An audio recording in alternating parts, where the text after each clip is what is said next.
Hello, everyone, and happy holidays.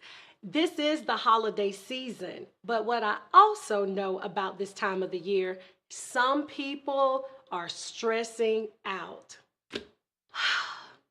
You guys, let's shift our focus. Let's make sure we are focusing on what really matters and not the things that do not matter, because those are the things that causes anxiety and stress unnecessarily. Let's start with this comment. Peace unto you. Peace unto you. Allow that to really soak in. Peace belonging to you. Let your mind, your spirit, your soul, your emotions, let everything just embrace the peace that can truly be yours based on what you're thinking about and what you're focusing on. So, what are you doing to protect your peace? Well, first, you have to make sure you have peace. So, with that in mind, if you feel that there is no peace in your life and there is so much that is going on that is out of your control, you may be right that there's a lot that may be out of your control. But I have good news for you. Peace is more of an inside job than an outside job. And that tells me that you have some ownership of your peace. And there's also an approach to peace that is a matter of surrender. So let's talk about that a little bit. Jesus said to his disciples, and ultimately to all believers, because we are his disciples too, peace I leave with you. My peace I give you. I do not give to you as the world gives. Do not let your hearts be troubled. Do not be afraid. And this is found in the Gospel of John, chapter 14, verse 27. So this peace that Jesus speaks of, it's attainable because it's up to us to believe it and receive it. Everything we are anxious about may not change, but when we press into that peace that Jesus is talking about, our focus changes and therefore we change. This peace that Jesus speaks of also reminds us of his abiding presence, which is with us in every situation, but we may not be thinking about it at that time. Every time we face something, sometimes we panic, we stress, and we just lose control because of how we're affected by it. Let's think about this as we move into this holiday season.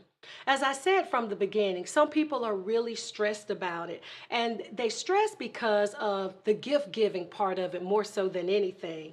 But I want to remind you, the greatest gift has already been given.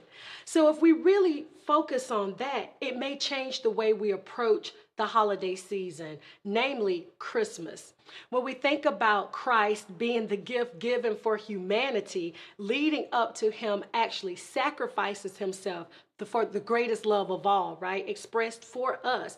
And we think about that he came wrapped in swaddling clothing, born of Mary, a virgin, and things like this. We go back to the story and we move into the season and what it looks like in our lives. So if we're stressing over what to buy this person or what to do this, what about the gift of our presence, okay? Friends, the greatest gift already been given. Why don't we just follow that example? Look at what Jesus did during his time on earth. He spent time with people. Remember when he was invited? A lot of the times he would show up to these places and some people just wanted to be near him, to hear from him, and especially his disciples that were with him, because he reminded them, my time here is limited. I'm not going to be here much longer. And so what if we thought about that, about our loved ones, our family, our friends, and those people that we care about? If we think about the time that we do have, we can focus more intentionally on making that count. So maybe it's about the meals. And see, sometimes people stress about meals too. What to eat, what to feed everyone. Well, What about the big things that spread a lot, like spaghetti? I know you're like, what, spaghetti? I'm like, yeah, you fix a big pot of spaghetti, you can feed a lot of people at one time. But if you're trying to do the individual thing, that may cost more.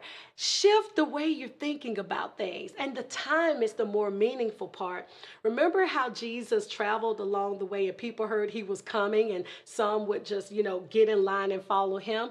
What example are we setting for the people around us, right? Do they want to be around us? And what legacy are we leaving for their memory of us when we too are no longer here? Those are the kind of things that may shift us into making more meaningful, connecting, community building type memories and events with people, as opposed to giving them gifts that may get lost, that may get broken. But don't miss that part about what I'm saying about those gifts that have sentimental value. Sometimes a gift may give us sentimental value and create memories, but it always leads back to the gift giver who gave us this gift. Same with Jesus as the greatest gift given to us, and the way that we approach this holiday season. You all, peace unto you is something that we receive first. And once we receive that peace and it starts on the inside, it changes the way we behave and act and the things that we do. We won't see this holiday seasons as something we have to get over or get through and just like, I can't wait until it's over. Let's think of it more as the holy season that it is, instead of like the holiday.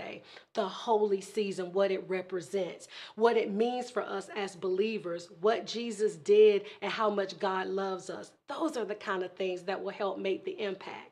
So when I think about peace, I can't help but think about the fruit of the Spirit. So when we go back into the peace that comes with the fruit of the Spirit, we're talking about a peace from God that transcends our understanding, and it helps us to guard our minds and our hearts. So when we're guarding our minds and our hearts with that peace, then we're not so quickly thrown off course of our peace because of things that are out of our control. When we shift back and say, you know what, I can't do this about it, but what I can do is think about God and what God has done for me, how much he loves me, and how he does not want me to worry or be anxious for anything. When we start to bring these things to our minds, you guys, we start to calm down. Our breathing slows down, our heart rate slows down, and we're not feeling this anxiety just going all through our bodies. So I encourage you to make sure that you focus on the peace that really matters.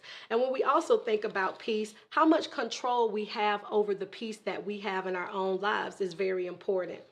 Remember Romans 12:2 that advises us to do not be conformed to the pattern of this world, but be transformed by the renewing of our minds. Then we will be able to test and approve what God's will is, his good, pleasing, and perfect will. So we talk about the will of God a lot as believers. And so when we're in the will of God and we are advancing through life, navigating it through the transformation that he gives us, not the one of this world, we actually will lean more towards a peaceful existence.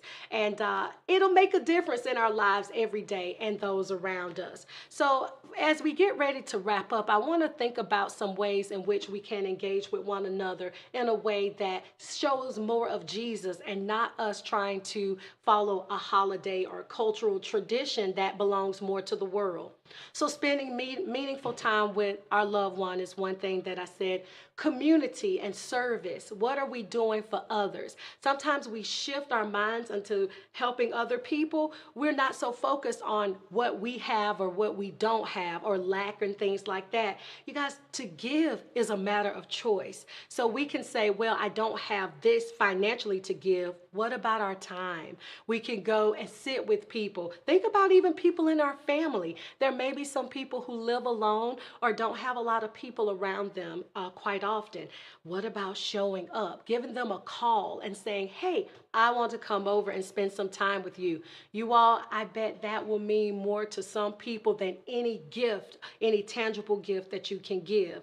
And what about connecting with people you haven't talked with in a long time, right? You can send them a card. Yes, that'll still work. People receiving cards and letters in the mail, or a phone call. If you have someone's number in your phone, you haven't used it in a while, pick it up and dial it and just say, hey, You were on my mind. I was thinking of you. And you just don't know how that would make people feel that someone thought of them and cared enough to reach out just to check in and say hello.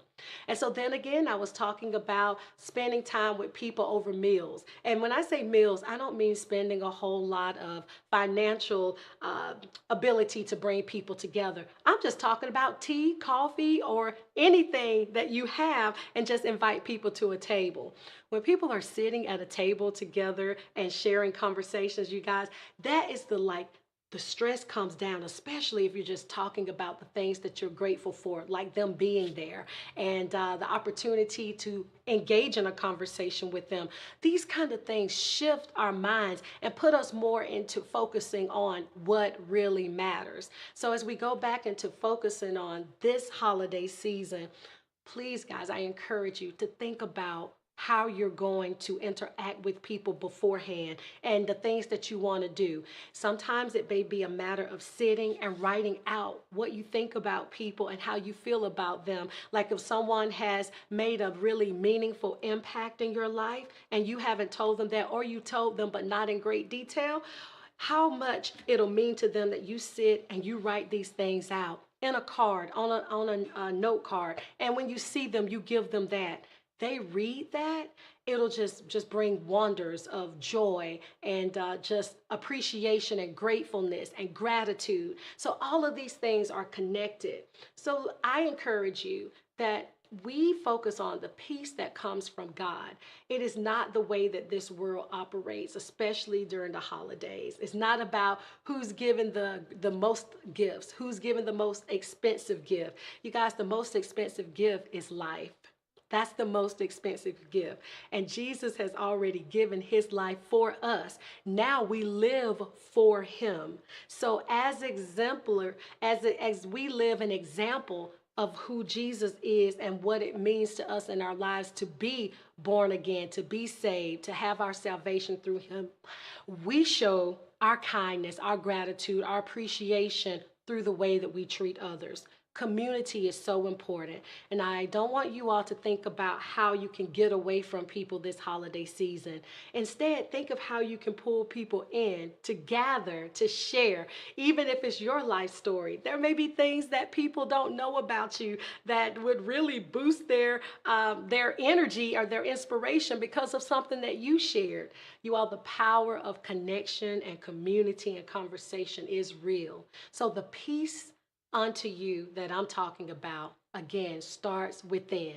So once you get your heart and your mind right about what's happening and how you're going to engage with people and interact around not only this holiday season, every day, you will be more apt to do the things that align with the way Jesus lived when he was on earth and the example that we are given. So don't focus on what you don't have. Focus on what you do have. Focus on who you have. Those people who are still here right now, reaching out to them, telling them something they need to hear. Be encouraging, be loving, do the things that matter as opposed to trying to do the things that cost. The greatest cost has already happened. It was Jesus coming to this earth and choosing to lay down his life for us, a very sacrificial love. So love matters. Love is great. God is love. We should walk in love. And that is what I would like for us to think about this holiday season. So you be blessed. Be blessed by knowing who you are in Christ, knowing who Christ is to you, and then exemplifying that in all of your actions and behaviors with other people. It doesn't cost money to do that, but it does cost a choice. You have a choice. What are you going to do? Remember those things. Be blessed. Enjoy this holiday season with loved ones and make sure every day that you're showing that example of love that has already been expressed to us. God bless you and keep you, and Merry Christmas and Happy Holy Days.